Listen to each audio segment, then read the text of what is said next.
Arama on gelanama bo kayruji ɗuɗɗi ko toye gonɗon nder adunaaru. Min mo moɗon bandirawo moɗon ɓiɗɗo moɗon journalist jo moɗon giɗɗo pulaku dañaɗo nder pulaku marɗo mama en joweɗiɗo Yusuf Ishak Buba hofnata on daga ɗo birniwol Yola Adamawa. Mi hofni on mi yelanake on kayruji ɗuɗɗi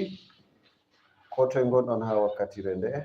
non bo kadi miɗo yelo komoye fu ni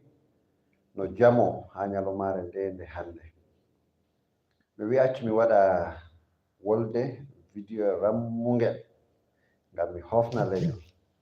ngam mi walla fulɓe seyo nder duniyaru no foti enanta bo suno ngo mi wallata fulɓe ngam mi yugo bandiraɓe ɗuɓɓe mbarama nder jiha Taraba ha lesdi Nigeria balɗe ɗo non bo kadi ɗuɓɓe mbarama ha saka Nasarawa enanta bo Benue ɓe pirowal mbari yimɓe kombi 40 nayi kam wane limuki. To Allah ardono en min ɗon bo ƴewnita gomnati daga gomna en ɓe jihaji awtade bo be federal government gomnati nga dow ɓe ngata hakkilo ɓe ɓedda waɗugo biditol ɓe nanga kala marɓe aibe fu nder kugal ngal ngam ɗo na kippol aranol ngol ɗo yarani fulɓe takanasma je pirowal yare to ngam mai useni onon ardiɓe fulɓe ardiɓe kuɓɓille fulɓe min gi bello boɗejo de habdugo kabdoton min gi bo coalition of united fulɓe forum on kabdi non bo magban on kabdi amma tabbitini on tokki hala ɗo ngam yi'ugo ni marɓe aibe fu nangama ha dow non bo kadim ha bososel ngel miɗo ƴonitira fulɓe bandiraɓe ceede kese saɗi seede kiɓɓe bo saɗi on andi mi andi ngam ma useni fu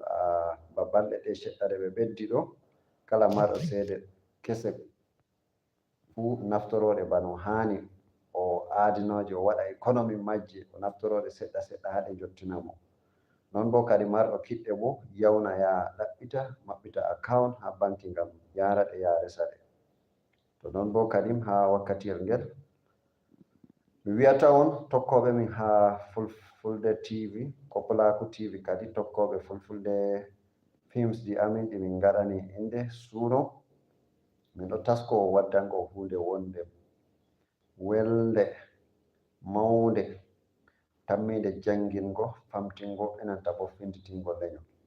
to albishir moɗon sei ndenon kadi gaɗon ko tokkugo min ha channel amin Pulaku TV ngam nanuki dede ko min taski waddango on. Allah accu Pulaku, Allah accu gondal. Mi hofni on mi yetti bo fulɓe Africa on beltanama hande ka on wi'a toggore meɗen nda nagge ha reedu nda fulɓe Africa Gambi on jarama sanne sanne. Allah accu gondal. Mi hofni on. Bye bye. Siwtoɗon jam kadi.